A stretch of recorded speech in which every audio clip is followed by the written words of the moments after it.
무리뉴는 역사적으로 그런 선수를 딱 한 명만 썼다. 자, 무리뉴 감독이 13년 만에 레알에 돌아왔습니다. 세계 축구 정점에서 멀어진 지 10년 만이에요. 그리고 레알은 지난 2시즌 동안 무관이었죠. 레알이나 무리뉴나 둘 다 부활이 절실합니다. 과연 이번 시즌 결과를 만들어낼 수 있을까요? 그리고 성공하기 위해서 꼭 풀어야 되는 가장 중요한 문제가 뭐예요? 음바페랑 비니시우스 공존시키는 거. 그 문제는 안첼로티도 사비 알론소도 아르벨로아도 풀지 못했습니다. 과연 무리뉴가 그걸 풀 수 있을까요? 그리고 알론소한테 없었던 게 무리뉴한테는 있습니다. 그게 과연 뭘까요? 오늘은 이런 얘기들 깔쌈하고 재밌게 풀어보겠습니다. Let's get it! 무리뉴에게 호날두가 2명이었던 적은 없다. 자, 이번 시즌 레알의 성패는 음바페, 비니시우스를 어떻게 쓰느냐에 달려있어요. 근데 이 문제가 월드컵 이후에 더 어려워졌어요. 왜냐면 음바페, 비니시우스 둘 다 월드컵 때 개잘했어. 음바페 10골 4도움, 골든부츠. 비니시우스 브라질 공격이 부진했지만 그 와중에 가장 위협적이었어. 그리고 벨링엄도 7골 넣었고. 그러면 이 선수들이 어떤 생각을 했을까요? 역시 내 위주로 팀이 돌아가야 돼. 에고들이 조금 더 올라간 상태로 돌아왔을 수 있다고요. 자, 그래서 제가 무리뉴 감독의 과거를 쭉 훑어봤어요. 과연 무리뉴 감독이 에고가 강하고 수비를 덜하는 슈퍼스타 2명을 공존시켜서 성공한 적이 있었을까? 보니까 없어요. 무리뉴의 레알 1기 때 어땠어요? 호날두만 왼쪽에 치우쳐진 포워드로 뛰면서 득점에 집중을 했다고요. 수비를 조금 덜했어. 그리고 그 옆에 원톱 자리, 거기에는 벤제마랑 이과인이 번갈아 뛸 때가 많았어요. 물론 득점들도 많이 해줬지만 호날두보다는 조금 더 수비를 열심히 해줬죠. 그리고 오른쪽 윙어에 디마리아가 밸런스를 맞추는 핵심이었어. 왜냐면 호날두가 안 뛰는 만큼 디마리아가 다 뛰어줬거든. 그리고 공미 외질도 수비 열심히 했고, 투보란치 알론소 캐디라 아주 탄탄했죠. 그니까 호날두가 조금 더 자유를 얻을 수 있었던 거예요. 그리고 트랩을 했던 무리뉴의 인터밀란 어땠어요? 그때는 에투가 밸런스를 맞추는 핵심이었어요. 그때 원톱이 밀리토였는데 에투도 바르셀로나에서 원톱으로 지렸었다고. 그래서 자존심 부릴 수 있었어요. 내가 밀리토한테 밀려? 내가 수비 더 하라고요? 알겠습니다. 열심히 할게요. 이렇게 된 거야. 그래서 에투는 원톱이 아니라 오른쪽 윙어로 뛰면서 수비를 너무너무 열심히 해줬어요. 그래서 트랩을 할 수 있었어. 그리고 무리뉴의 첼시 1기 때 어땠어요? 크레스포랑 드록바, 크고 강한 공격수 둘이 있었거든요. 근데 둘 다 때려박지 않았어요. 번갈아 쓰다가 결국 드록바가 주전을 차지했어. 그리고 첼시 2기 때 마타랑 오스카도 공미 자리에서 경쟁을 했거든요. 그때 당시 마타가 2년 연속 첼시 올해 선수였어요. 근데 오스카가 폼이 좋아서 주전을 먹었어. 그래서 마타는 결국 맨유로 갔어요. 여기서도 역할이 겹치는 두 선수를 다 때려박지 않는다. 밀란 시절의 안첼로티랑 좀 다르죠. 그때 당시 안첼로티는 재능 있는 미드필더들을 다 쓰고 싶어가지고 다이아몬드 만들어보고 크리스마스 트리 만들어보고 최대한 다 때려박아서 팀을 만들려고 했어요. 근데 무리뉴는 그런 스타일이 아니라는 거예요. 그러다 보니까 음바페, 비니시우스를 어떻게 공존시킬 거냐라는 문제에 있어서 무리뉴는 첫 번째, 한 명을 설득시켜서 희생하는 역할로 뛰게 한다. 에투가 그랬던 것처럼. 그렇게 되면 음바페 원톱에 받고 비니시우스한테 수비를 더 해달라고 해야 되는 건데, 월드컵 때도 보면 브라질이 똥줄 타는 상황에서는 비니시우스가 수비를 또 열심히 해. 그런 거 보면 희생하는 롤을 받아들일 수 있을 것 같기도 한데 쉽지 않아. 자, 그런데 그 한 명이 만약에 희생을 안 한다. 그러면 무리뉴는 그 둘 중에 진짜 한 명만 쓸 수도 있어요. 물론 리그에서 약체를 상대할 때는 둘 다 때려박겠죠. 근데 챔스 토너먼트 상위 무대에서 강팀을 만날 때는 진짜 한 명을 벤치에 박아두고 한 명한테만 자유를 주고 밸런스 갖춘 다음에 상황 봐서 또 다른 스타를 넣을 수도 있어요. 자, 근데 그렇게 팀을 만들어가는 과정에서 이 두 스타가 말을 안 듣는다, 자꾸 잡음이 생긴다, 그러면 무리뉴는 한 명을 진짜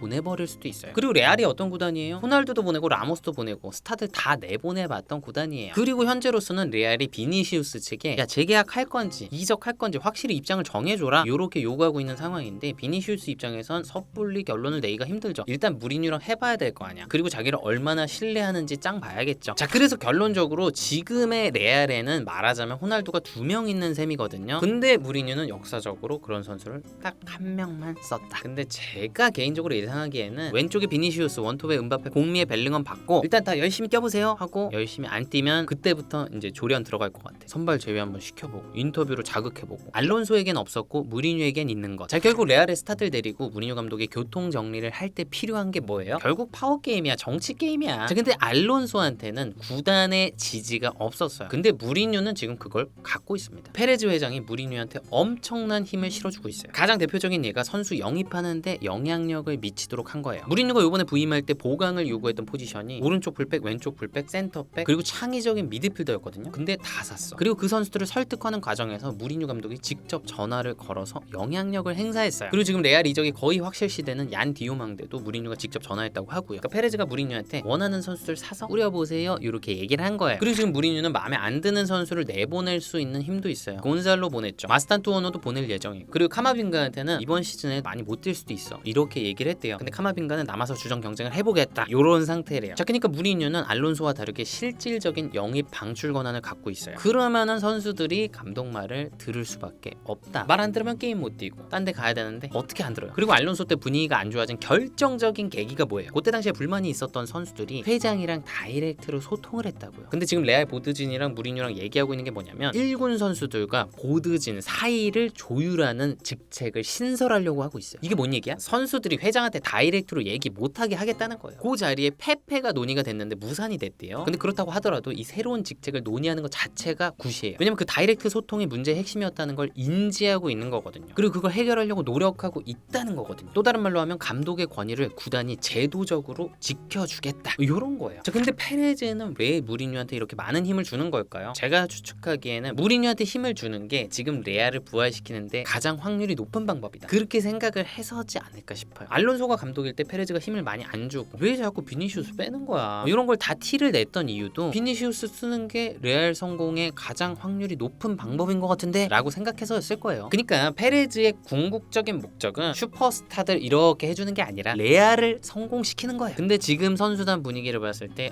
이건 아니다, 누가 확실히 잡아야 된다, 그리고 그 사람이 힘을 많이 가져야 된다, 그래야 레알이 다시 부활할 수 있다 라고 하면서 힘을 무리뉴 쪽에 많이 준 게 아닌가 싶어요. 그리고 페레즈는 레알의 부활을 위해서 선수단뿐만 아니라 선수단을 둘러싼 조직들도 싹 개편하고 안정화를 시켰어요. 그 대표적인 예가 의료진 개편이에요. 그 전에 레알 의료진은 말이 조금 있었거든요. 음바페가 무릎 부상을 당했을 때 의료진이 좀 별로였다, 그래서 프랑스에 가서 진료를 받았다, 이런 얘기들이 있었어요. 근데 이번에 의료진이 싹 개편됐습니다. 공교롭게도 프랑스 쪽에서 온 의료진이긴 해요. 근데 음바페랑 막 직접적인 관련이 있는 건 아닌 것 같고, 그리고 피지컬 부서도 정리가 좀 됐습니다. 알론소 때 문제가 뭐였냐면 핀투스 피지컬 코치가 있는데 페레즈는 좋아하고 알론소는 별로 안 좋아해. 그래서 페레즈가 알론소한테 아니 이 코치 좋다니까, 같이 하라니까. 근데 알론소는 아니요, 코칭 스태프 선임 권한은 저한테 있거든요, 이러면서 좀 갈등이 있었어요. 근데 이번에 무리뉴 감독은 그 핀투스 코치를 자기 팀에 합류시켰습니다. 무리뉴가 그 코치의 능력을 인정한 걸 수도 있고, 페레즈가 자기한테 힘을 많이 주니까 자기도 한 발 양보해서 받은 걸 수도 있고, 어찌됐든 결론적으로 둘 다 굉장히 해피하다. 그리고 페레즈가 지금 진짜 이를 갈고 있는 것 같은 게 이번에 레알이 프리시즌 투어를 안 합니다. 왜 그러냐면 페레즈가 생각하기에 저번에 클럽 월드컵 하고 나서 시즌 바로 들어가니까 부상도 너무 많고 그래서 못했던 것 같아. 그러니까 이번에는 돈 벌려고 여기저기 돌아다니지 말고 레알 마드리드 훈련장에 거점을 두고 좀 차분하게 준비를 하자, 요렇게 된 거예요. 자, 그리고 알론소에게는 없었지만 무리뉴한테 있는 게 또 뭐예요? 굉장히 강력한 리더십이죠. 물론 알론소도 리더십이 좋지만 무리뉴의 리더십은 선수와의 갈등도 불사할 만큼 굉장히 세니까. 아르벨로아의 말에 따르면 무리뉴 감독이 레알 1기 때 날두야 뛰기 싫어? 괜찮아, 벤치로 가면 돼, 무려 호날두한테도 그랬다는 거예요. 물론 그게 음바페 비니시우스한테 안 먹힐 수 있어, 사이가 안 좋아질 수 있어. 하지만 어찌됐든 무리뉴는 스타의 눈치를 보는 감독은 아니다. 그리고 스타의 눈치를 보는 감독이 잘 된 경우가 많진 않다. 근데 무리뉴 감독은 그렇게 센 리더십을 갖고 있지만 각 선수의 캐릭터에 따라서 다르게 접근하기도 하죠. 그래서 캐릭터가 굉장히 썼던 질라탄, 마테라치 이런 선수들은 무리뉴 감독을 엄청 좋아하고, 또 손흥민 선수도 무리뉴가 자기한테 되게 세게 말을 했는데 나중에 문자로 좀 풀어주면서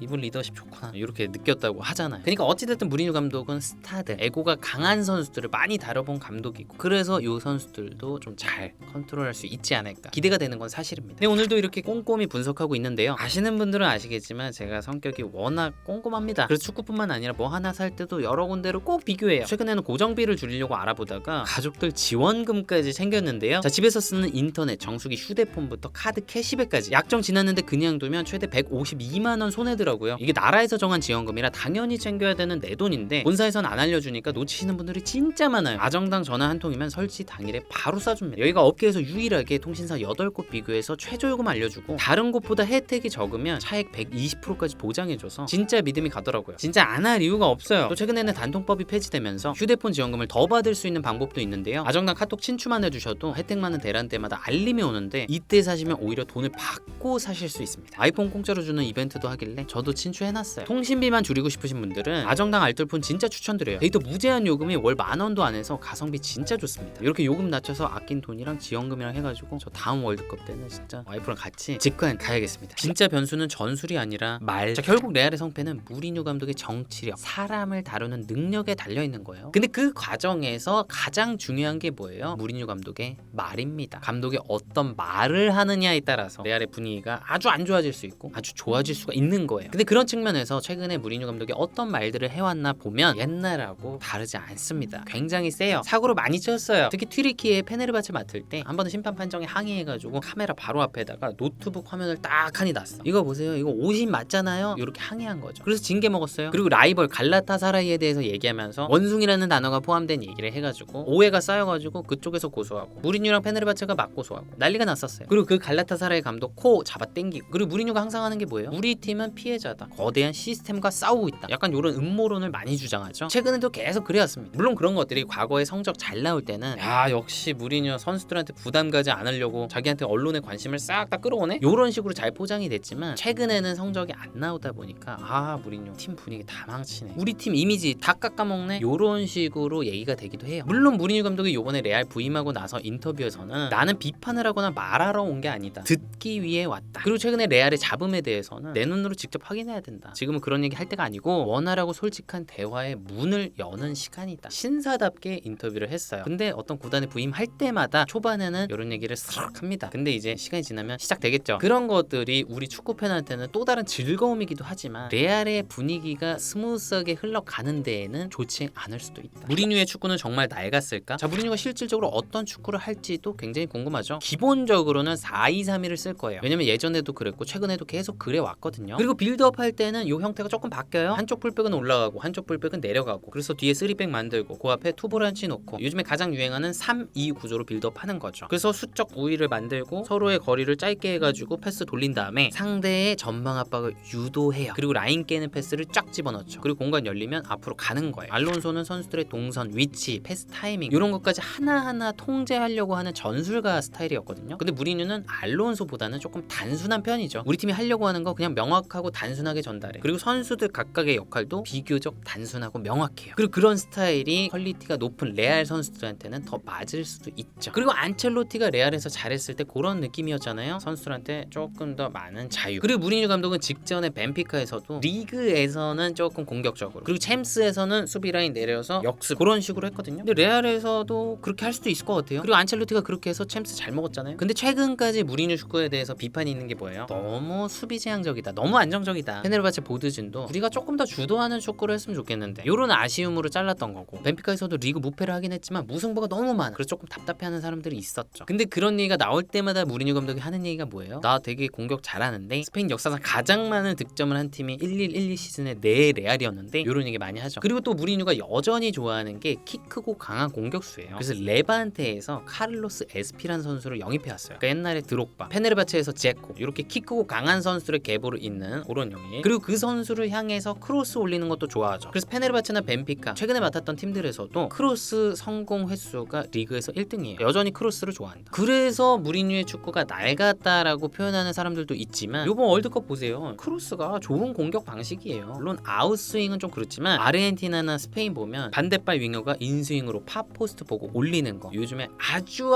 유행하고 있는 공격 방식이라고. 그러니까 무리뉴의 레알도 그런 식으로 활용하면 나쁘지 않을 수 있어요. 그럼에도 걱정되는 점은 무리뉴의 마지막 리그 우승이 10년이 됐다는 거예요. 그리고 마지막 챔피언스리그 토너먼트 승리는 12년이 됐어요. 정점의 무대에서 물러나 있던 시간이 너무 깁니다. 프로의 세계에서 그만큼 시간 동안 정점에서 멀어졌다? 그거는 반드시 이유가 있긴 있는 거거든요. 근데 또 안첼로티 보면은 커리어가 조금 하락하는 듯 하면서 에버튼에서도 못했거든요. 근데 레알에 와서 또다시 부활했어. 야, 이게 고기도 먹어본 놈이 먹는다고. 빅클럽에서 잘해본 감독들은 어느 순간 또 갑자기 그렇게 되기도 해요. 근데 개인적으로 레알이 시즌 초반에는 잘 못할 수도 있지 않을까 그런 생각이 들어요. 아무래도 월드컵 간 선수들은 뒤늦게 돌아오고 새롭게 영입된 선수들도 많고 훈련을 같이 많이 못하고 그러다 보니까 초반에 팀을 만들어 나가는 과정에서 조금 삐걱대지 않을까 싶기도 해요. 반면에 바르셀로나는 이미 완성된 팀이고 또 주축 선수들이 월드컵 우승까지 하고 왔고 자신감 뿜뿜이라 초반부터 잘하지 않을까 싶고, 무리뉴가 얼마나 빨리 팀을 만들어 내느냐 그게 중요할 것 같아요. 네, 오늘은 이렇게 무리뉴 감독의 레알에 대해서 말씀드려봤습니다. 재능은 이미 차고 넘쳐요. 다들 월드컵에서 증명했고 문제는 이 재능들을 어떻게 정리하느냐, 어떻게 다들 안 삐지게 하느냐, 얼마나 말을 조심해서 하느냐인 것 같습니다. 재밌는 게 무리뉴가 이번에 레알에 두 번째 부임하는 건데 첫 번째 부임했을 때도 그 직전 두 시즌에 무관을 했었어요. 그 이후에 두 시즌 연속 무관이 요번인데 또 무리뉴를 찾았습니다. 그러니까 페레즈는 위기 땐 무리뉴라고 생각을 하는 거거든요. 과연 이 위기를 무리뉴가 수습하고 부활시킬 수 있을지 너무나 궁금합니다. 빨리 개막했으면 좋겠다. 네, 오늘은 여기까지입니다. 저는 또 다음 축구 컨텐츠에서 뵙겠습니다. 감사합니다. 뿅.